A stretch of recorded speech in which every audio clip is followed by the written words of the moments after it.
भ्रष्टाचार है। आपकी मुझे जानकारी मिली सफेद पाउडर बहुत चल रहा है। तो कई प्रदेश को उड़ता पंजाब बनाने का प्रयास किया जा रहा है। भोपाल के अंदर आप देख रहे हो कि केंद्रीय एजेंसी आके 1-2 हजार करोड़ की ट्रक पकड़ रही है। मुख्यमंत्री जी खुद के पास गृह विभाग है, लेकिन लगता है गृह विभाग संभाल नहीं पा रहे। मैंने तो कहा है कि आप नहीं संभाल पाते हो तो दूसरे को दे दो। आप मुख्यमंत्री तो हो, लेकिन उनको मोह है गृह विभाग से। बेलगाम इस भारतीय जनता पार्टी की सरकार, हम सब विधायक हो रहे हैं, प्रदेश की हर आवाज को जो नहीं पहुंच पाती सरकार के कानों तक, चाहे संविदा शिक्षक हो, चाहे एएनएम हो, चाहे आंगनवाड़ी कार्यकर्ता हो, या परीक्षाओं में जिस प्रकार से घोटाले हो रहे हैं। आपने देखा बिहार हेड कांस्टेबल की परीक्षा में किस प्रकार से घोटाले हुए। नाम और किसी का परीक्षा और कोई दे रहा। सरकार निरंकुश हो गई है। विधानसभा में कहते हैं कि खाद मिल रही किसानों को। मैं आप किसानों से, साथियों से पूछना चाहता हूं, क्या गांव के अंदर आपको खेतों के लिए किसानों को खाद मिल रही है? बोलो। नहीं। लेकिन सरकार सुनना नहीं चाहती, इसलिए सरकार को हमने कई बार भैंस के रूप में बनाया कि भैंस के सामने बीन बजाओगे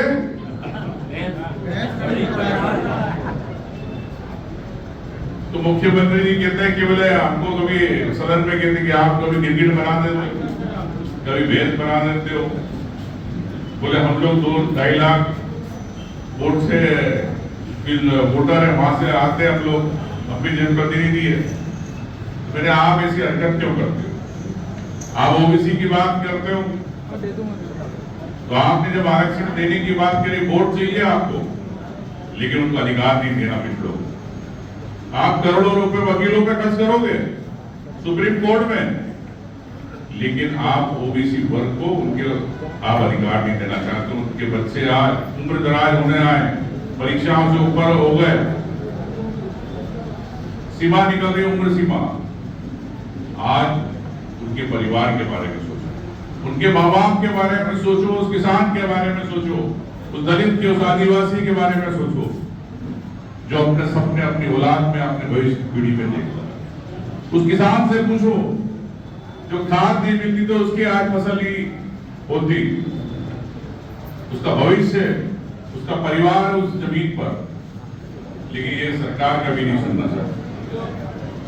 लेकिन मैं आपको इस बात दिलाता हूं कि लड़ाई लंबी है, लेकिन सूरज उगने वाला 2028 का कांग्रेस का मध्य। अभी कल भोपाल में आप लोगों ने जानने का होगा सोशल मीडिया पे 16 लाख वोट चोरी कर लिए मध्य प्रदेश के अंदर। आपको सब पता, एक लाइन में बताना कि जब वोटर लिस्ट फाइनल होती है, जब तो दावे आपत्ति लगते हैं। 30 जून को 2023 को हुई वोटर लिस्ट फाइनल, उसके बाद चुनाव हुए नवंबर में, लेकिन 4 महीने के अंदर, 2 महीने के अंदर जो बाद में नाम जोड़े गए, वो ना किसी कैंडिडेट को दिए गए, ना पार्टी, राजनीतिक पार्टी को दिए गए, ना वोटर डिस्प्ले करी, ना वेबसाइट पे। तो चुनाव आयोग ने लिख के दिया कि ये सप्लीमेंट्री जो कॉपी आएगी, जो बाद में नाम जुड़ेंगे, ना वेबसाइट पे डालना है और ना किसी को देना है। चुनाव आयोग ने लिख के दिया अखबार में।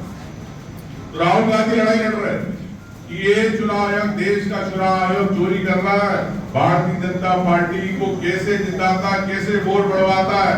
बेंगलोर का उदाहरण आपने देखा। ये है अपकंडा।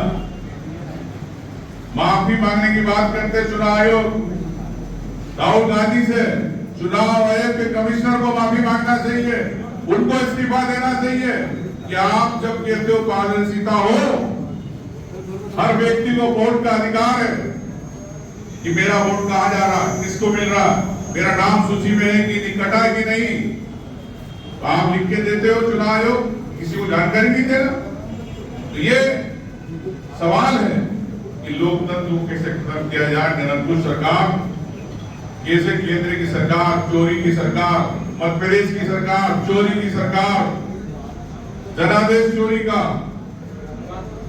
लेकिन आप सबकी ताकत से आज भी पूरे मध्य प्रदेश में कांग्रेस मजबूत है। अगर हमें 35% वोट मिलता है तो आप सब लोग अपने बूथ पे कांग्रेस को जिंदा रखा, ये आपकी ताकत। और मैं विश्वास दिलाता हूं कांग्रेस पार्टी की ओर से कि आप ये ताकत बना के रखो, इस ताकत को बड़ा बनाओ, कारवां लंबा हो, भोपाल दूर नहीं है, यही मैं कहना चाहता हूं। आप सबके कारण ही मध्य प्रदेश में वापस से सरकार बनेगी। तो ये मैं नहीं कह रहा हूं, पूरा प्रदेश का आम व्यक्ति कहना कि प्रताड़ित हो गया, परेशान हो गया, हक छीने जा रहे, युवा बेरोजगार है, उद्योगी परेशान है। साथियों, आज एक नई शुरुआत है आपके जिले की। इस जिले के अंदर जितनी विधानसभाएं आती है, हर विधानसभा को आपको जिताना, आपको तो संकल्प लेना है। जब ये संकल्प पूरा होगा, नरेश मरावी तो ठीक है, लेकिन आप सब अध्यक्ष है, आप सब जिले के अध्यक्ष है नरेश मरावी। ये मैं आपसे कहना चाहता हूँ। साथियों, माफी चाहूंगा, जाना है, लेट हो रहा हूँ, काफी फोन आ रहे हैं वहां से, लेकिन मैं फिर वापस आऊंगा। शिवनी में एक दिन रात